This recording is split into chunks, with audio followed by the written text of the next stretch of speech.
for tuning into Sims Workshop. I hope you're all having a wonderful day. So it is time for my April wrap-up. I will try to keep this as brief as possible. I know I always make that promise, and I never ever... I try, okay? But I read so many books in a month. I read 14 books last month, which was not at all what I wanted. I wanted to read more than that, but do I ever read more than 20 books? I've read up to 20 books, but not more than that. So let's just get into it. First book was 1,000 Perfect Lies. This was a gift from the publisher. Once again, huge thank you to the publisher for sending me a copy of this book. Thoroughly enjoyed it. I actually liked it more than I thought I would. It is a academic mystery thriller, kind of. Not really. More mystery than thriller. You have our main character, Billy. She is infiltrating a boarding school at the behest of her estranged father to find out who attempted to kill her sister and also framed her for murder. Her sister is in a coma. They don't know what's going to happen, but they have a time limit because she is going to be sent to a prison facility soon. So no longer hospital care, but hospital care in a prison. And you can only think, like, they want to prevent that because she is in a coma. And no one even wants to begin to think about the type of abuse she's going to receive. So Billy infiltrates the school. She does her best to try to solve things. And she uncovers something else that is connected to her sister's attempted murder. I like the tension in the story. I liked it more than I thought I would. This is, you know, when it comes to young adult, I love the young adult, but I'm more of a sci-fi fantasy reader, not so much contemporary. I'm very picky when it comes to contemporary. It's not what I gravitate towards, unless it's like horror, you know, but that also falls in the line of like sci-fi fantasy more times than not. Or like slasher related. So I don't normally pick up these types of books. This is not a book I would have gone to the bookstore to pick up at all. I know me. I would have been like, oh, that's pretty. And then I just would have walked right by it. It's not a book I would have been like, ooh, let me see what that's about, and picked it up. So a huge thank you to the publisher for sending me a copy of the book, getting me out of my comfort zone. That's why I usually just say yes to a lot of publisher emails, because I'm like, you know what?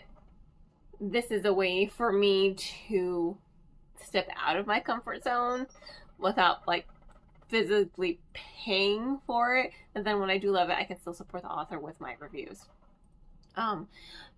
So I did thoroughly enjoy it more than I thought I would. It had a nice plot twist at the end that I didn't see coming. I think what I really thought was best were the character dynamics, first and foremost. I loved the character dynamics for this book.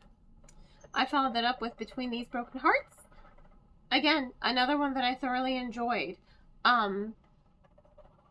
What really, really made me love this book even more is we still have that dual POV with Jocelyn and Felicity. And I think both girls, they both struggle with, one, PTSD. And two, they struggle with loving their true selves. But they both go on two individual journeys. And they get to the same point. You know, they both learn to love themselves. And they both come to terms with their trauma. And they have different forms of trauma. They have different forms of self-hating stemming from different issues. So I love how it's the same journey, but it both have different emotional impacts, you know? Both are emotionally different.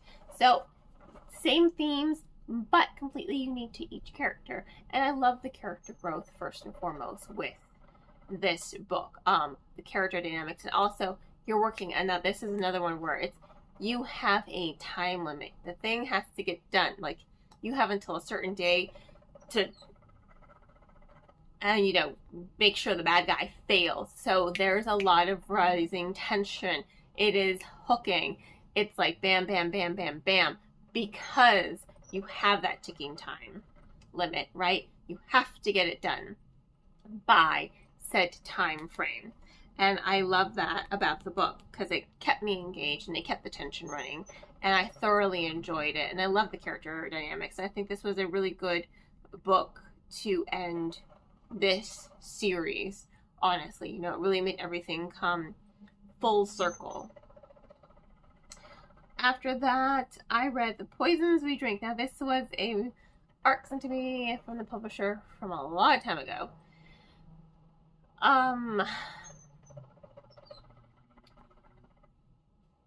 I think my biggest issue with this book is the main character, Venus. I love the book itself. I love how it deals with systemic racism, and I like how it does the whole Witcher concept much differently. But what I think hindered me the most was I just didn't like Venus as a character. She was very much unlikable. Her characterization fell flat for me. She seemed almost arrogant and self-righteous at the same time. And I just didn't really like her. I like the plot. I like the story. I like the systemic racism and the way it has to deal with corrupt governments. I liked elements of the story. It was really just Venus who just kind of turned me off. I didn't really like her. I liked the side characters. I liked her friend group.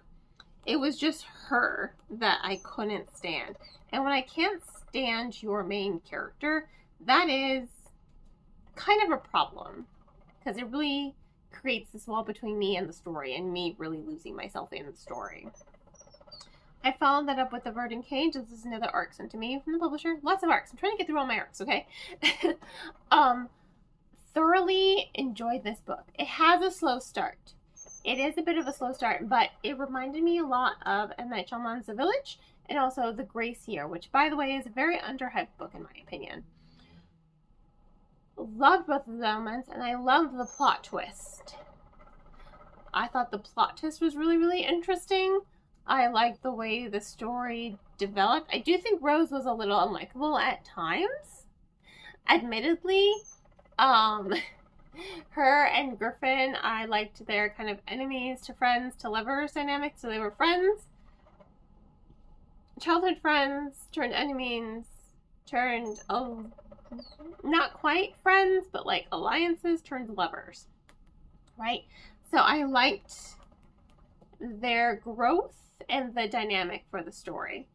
Let me tell you, when I was done reading this book, when I got to the ending, I was like, what the fuck?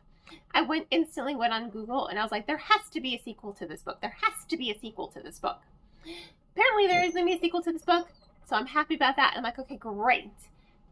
Thank you. I needed a sequel to this book. Because it can't end that way. It can't end that way. Like, no.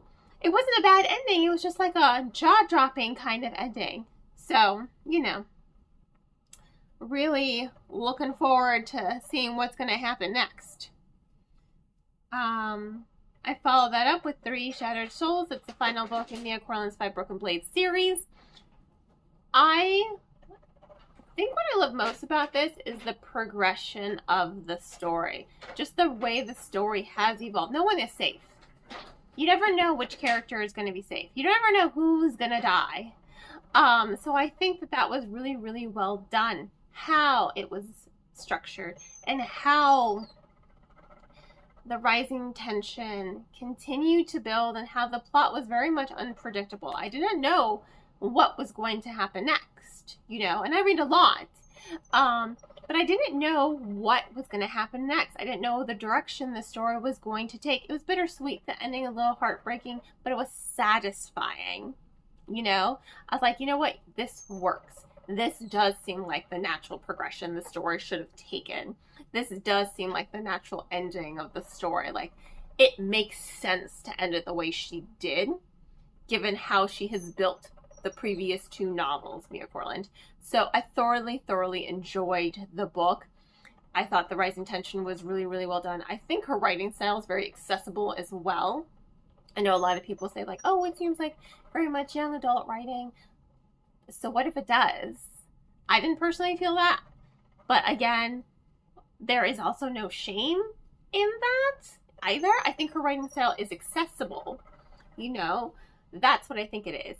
It's accessible. It's accessible. You know, it's fast paced, it has really good storytelling, it's not too flowery, it's not too lyrical. It is just a fast paced, kind of heisty kind of story, you know?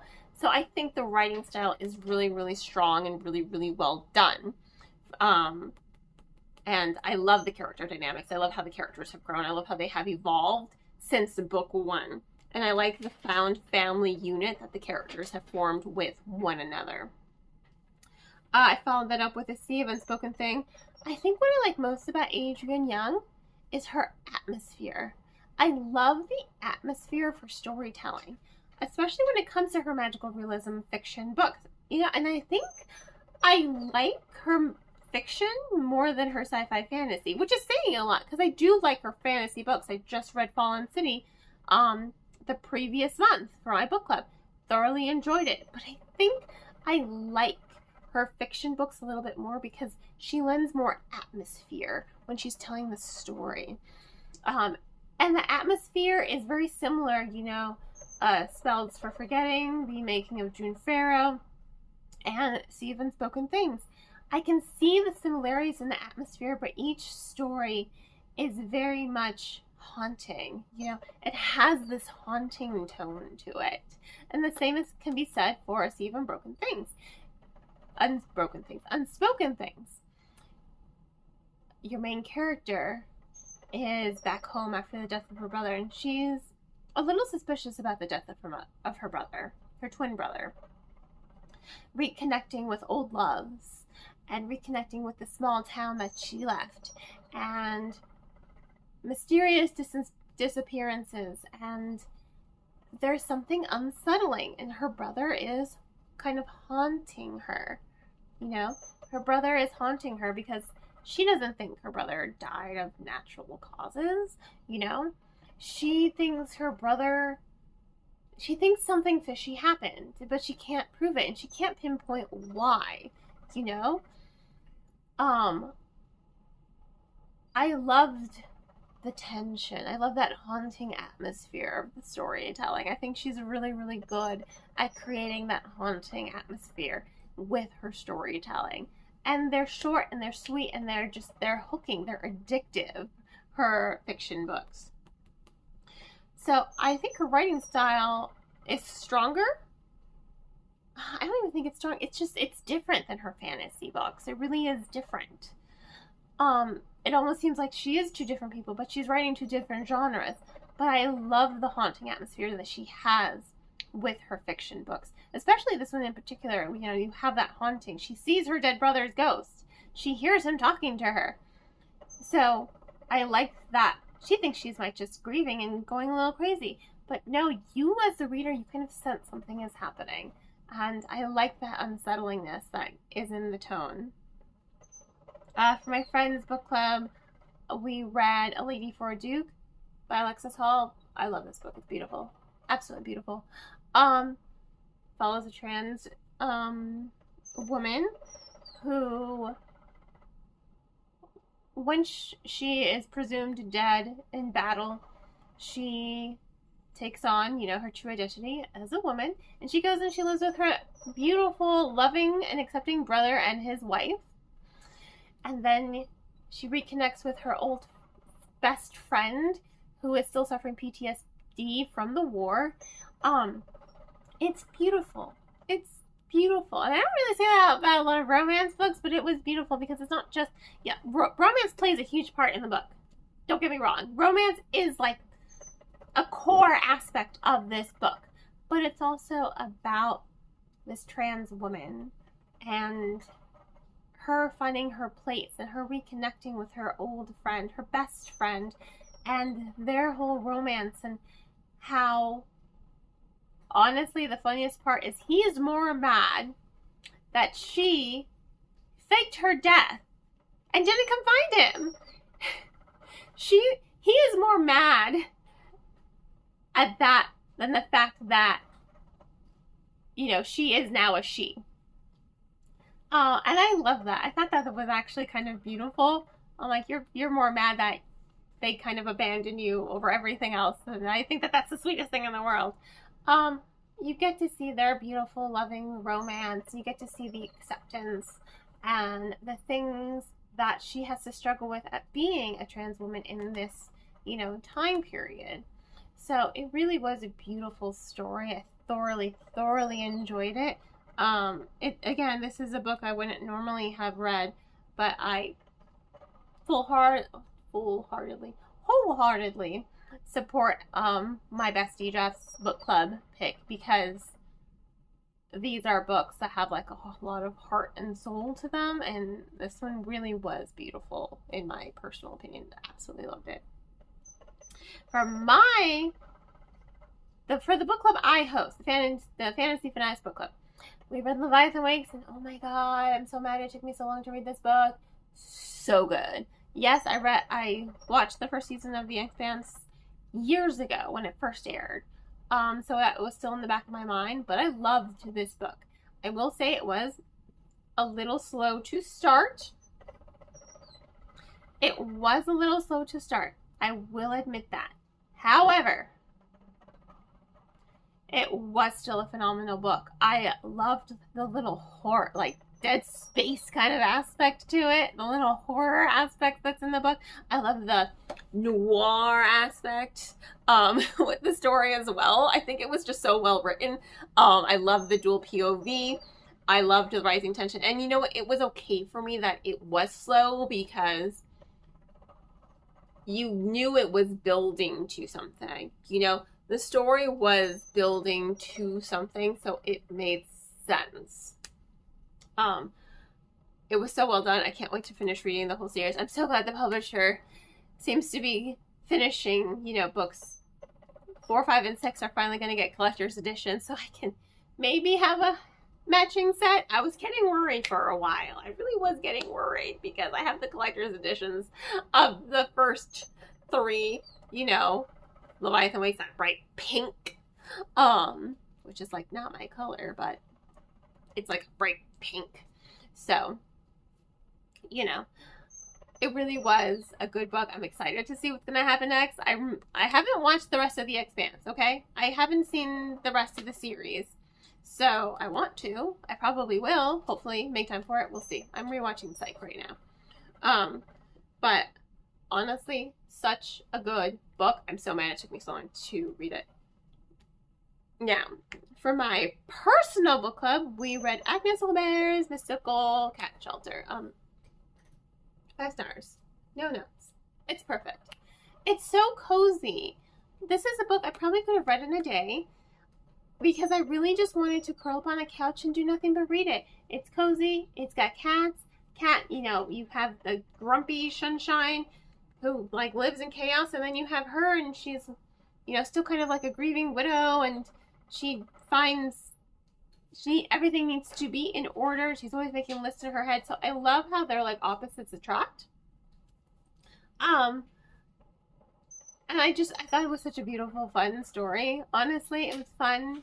It was cozy. It was magical. No notes. It was perfect. Like, this was really a book I really just wanted to curl up and read. I thought the cat descriptions were adorable. Like His Majesty the Tyrant, adorable. I love the dichotomy between the two characters, and between Havelock and Agnes. I love how Havelock is just this wizard, and he just wants to be left alone, and the world thinks he's an evil wizard, and he's like, I'm really not. But he likes that, because then people will leave him alone. It's like me with like my resting bitch face. I'm really not that scary, but I have such a resting bitch face that my best friend said when she first met me, she was afraid to ever approach me back when she was a customer at the bookstore that we work at. She was like afraid of me because of my resting bitch face. So I connect to that. I get it. But it was such a cozy book, and I absolutely loved it. River of Spirits is a book that I read nightly to my kids. Yo, I would read this book ahead of my son. Like, I'd read to them every night, but even though they were asleep, I'm like, I can read one more chapter, because I didn't want to put it away. It was fun. It was wonderful. My son's biggest grievance is that there was no map of the underworld, and I agree with that. However, considering that the rivers kind of change and move, I understand why there's no map of the underworld. And not even the underworld, the underwild, so the wildness in the underworld. I like how the book dealt with grief. You know, as an adult, I can see how it's dealing with grief. I don't think kids are really seeing how it's dealing with grief, but maybe not on a conscious level, but on a subconscious level. The kids are dealing with grief, you know, with loss, and also with memories, you know, and by the time you get to the book, they realize as long as you hold those memories dear to your heart, the person who left you isn't truly gone. And you can't just forget to live, you know? You can't lose yourself to the grief that you forget to live. Those are like the two messages in the book, and I think that that's beautiful, you know? On a conscious level, kids probably won't realize that, but I think on a subconscious level they will, and I think that that's beautiful when authors write stories that will be able to help young readers on a subconscious level. You know, I love books that are thoughtful like that, and deep like that, and enriching like that. I really, really do think that they are beautiful stories, you know? And this very much is a beautiful story. And if you love Greek mythology, it's great because you're on an adventure in the underworld. Karen is her caretaker. She meets Melinoe? I never pronounce her name correctly. They're in the one world, you know. She meets Hecate. It's great. It's beautiful. I loved it. It was so much fun to read. I followed that up with Baptism of Fire, and I figured it out. Why I'm having such a hard time with the Witcher series. My husband actually figured it out for me. There's too many side quests. There's too many side quests. Okay, when I play video games, do I do as many side quests as possible? Yeah. I'm a Squeenix player. The grind is real, you know. You have to do the side quest. You have to. Here's the difference. You get a choice when you play video games. Whenever I get bored of side questing, I'm like, okay, I'm going to take a break and go back to the main storyline. You can't do that when you're reading. You just can't do that when you're reading. I'm reading the book and I'm like, oh my god, can we just go back to you going on your adventure to find Cyrilla? It's like, no, we're going to go do this. And we're going to talk about Cyrilla and, you know, follow these rumors with Cyrilla and Yennefer. And it's like, okay, that's great. But can we just quicken the pace, please? That's my issue. There are so many side quests. And that's probably why I liked the first two so much, you know, the two collections. Last Wish and Sword of Destiny. I liked those two because each was just a side quest. And that was it. There wasn't an overarching story or plot to the side quest. It was just each story was on its own. And that was it. And that was great. And it was perfect. And I loved it. But we have an overarching plot to this story. He's been trying to get back to Cyrilla for like, what, 2 books now? Please, just go get Cyrilla. I can't take much more. Again, and maybe it's a translation issue as well, but I wanted a faster pacing. Like, again, I don't mind side quests. I'm still side questing in which one am I replaying right now? I'm replaying Final Fantasy 12, Zodiac Age. That has a lot of side quests. A lot. Oh, and Tomb Raider too. I try to do like all the mini games. So I love doing the side quests, but I eventually do get bored of just doing side quests, you know? That I just want to like finish this or go back to the story. And I'm like, let me just pause on the story and go back to side questing. You can choose when you're playing video games. You can't really choose when you're reading. You're kind of just stuck with it. And, you know, I wanted more focus on the story and not so much on the side quests. All right. I did read Sibylline by Melissa de la Cruz. First of all, I love her writing style. I forgot how much I liked her writing style. It's quick, it's easy, lots of good intention. Second of all, the online controversy of the necrophilia was greatly over-exaggerated. There is no necrophilia. There is no necrophilia. Okay, I read this book for homework because I work in a bookstore and I love young adult books. And if I don't think something is appropriate for young audiences, I will take it out. I took Maniscalco's Kingdom of the Cursed and Feared and Wicked. I took those guys out of young adult and I moved them back into adult. Or not back to. I recoded them as adult.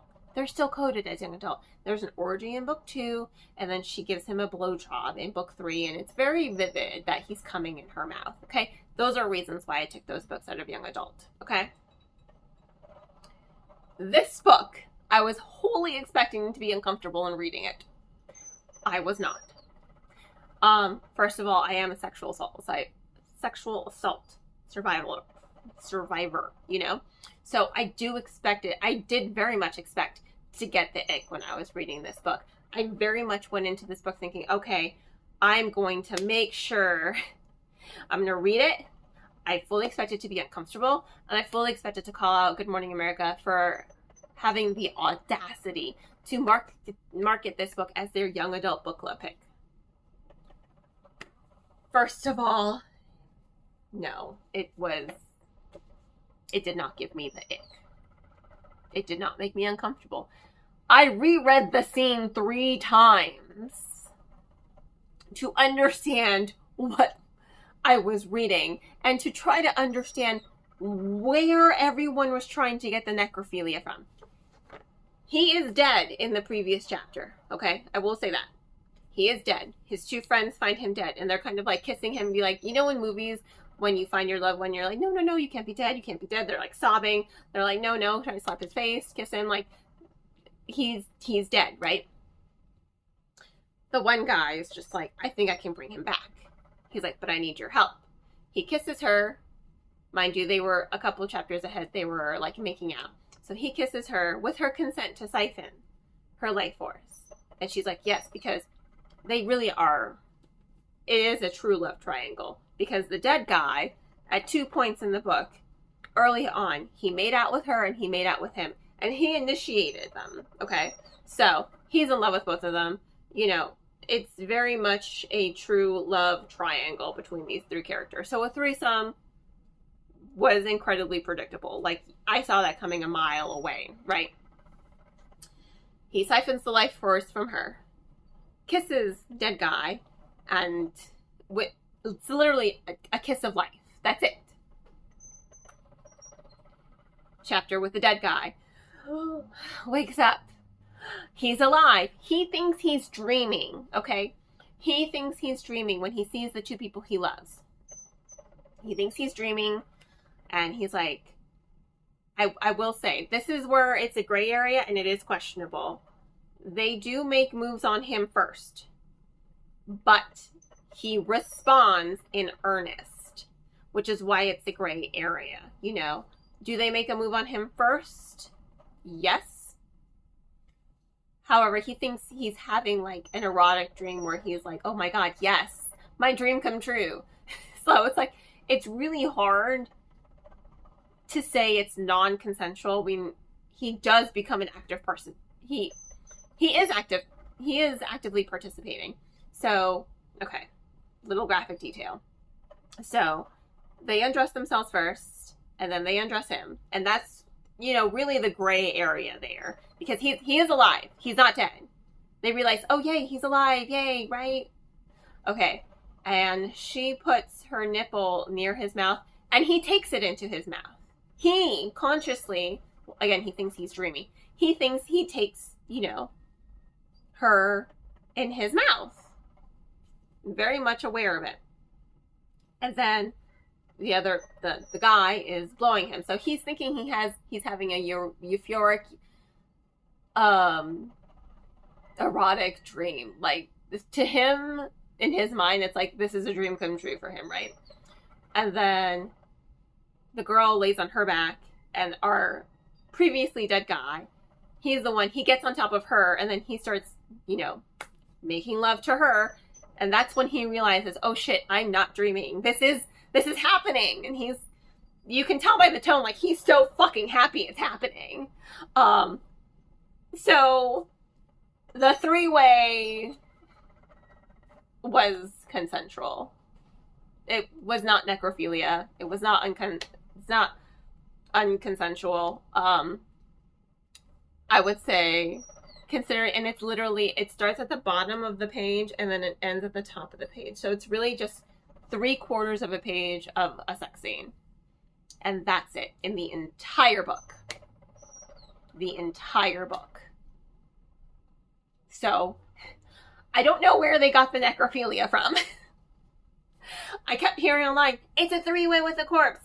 It's non-consensual. It's like, that is exactly not what happened. I reread it 3 times to try to understand. Okay? Like, I reread it 3 times to try to understand. So it was definitely, you know, not the ick.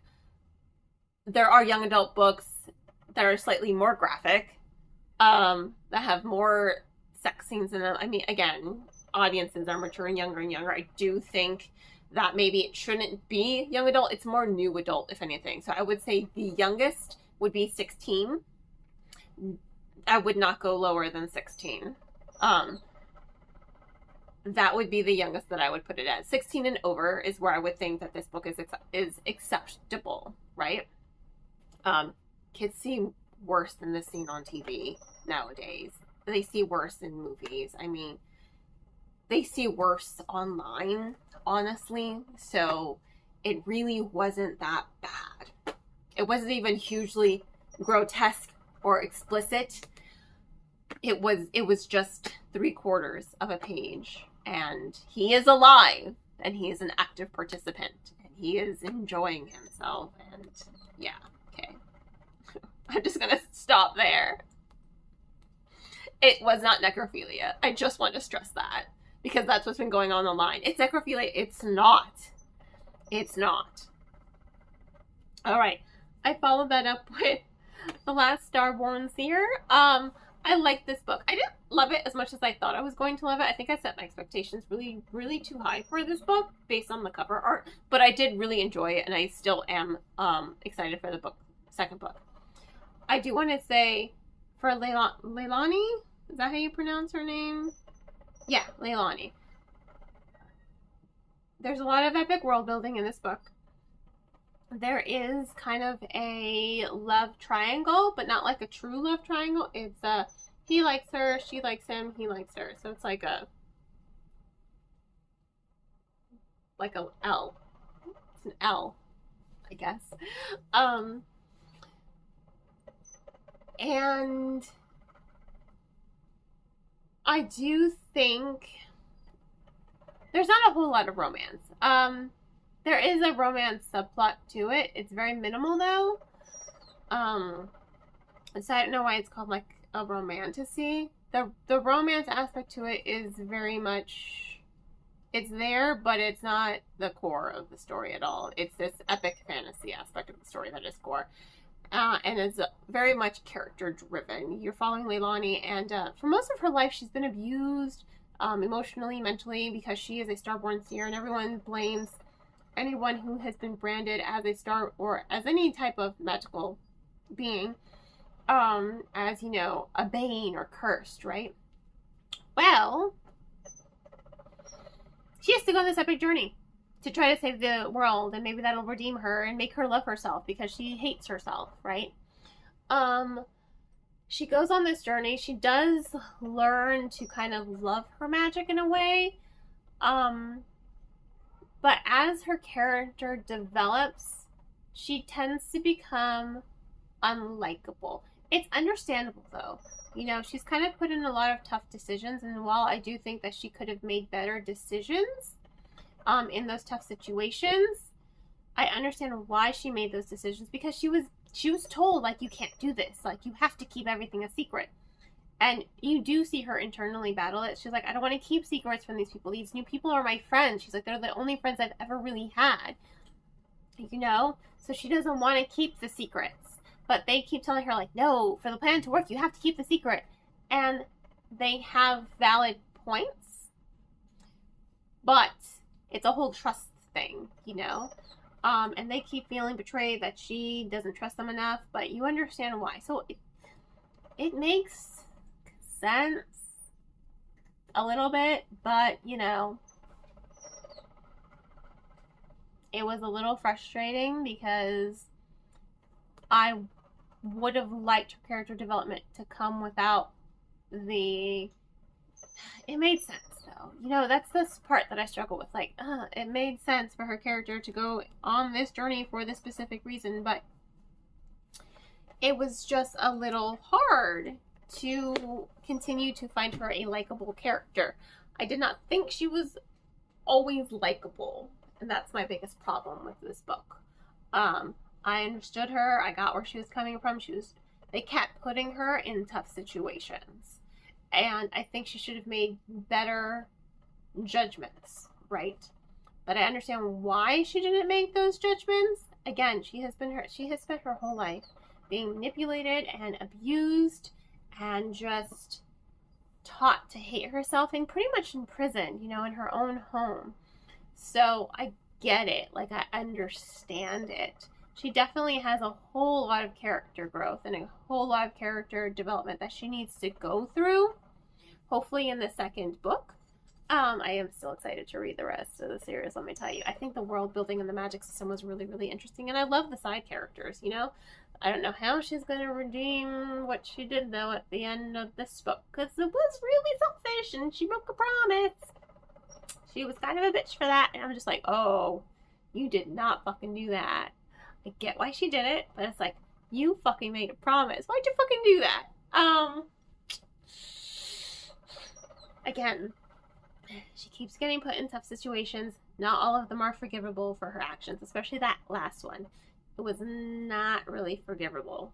Like, so she's going to have to do a lot of redemption in the next book. But I like morally gray characters, and she very much is entering the path of being morally gray. Last but not least, Cardcaptor Sakura, Volume 7. I love Cardcaptor Sakura. That's all I can say about that. I love the art style. I love Sakura's dynamic with Sharon and Tomoya. And, you know, just everyone. I love the characters. And I think it's just, there's some questionable things in Clamp's writing. Yes. Things I hadn't realized as a, you know, younger person. But you know what? I still very much enjoy Cardcaptor Sakura, and I really do love it. So yeah, those were all the books I read this month. Thank you all for tuning in. Please don't forget to like, subscribe, and share with all your book-loving friends. I hope you all have a wonderful rest of your day, and as always, happy reading.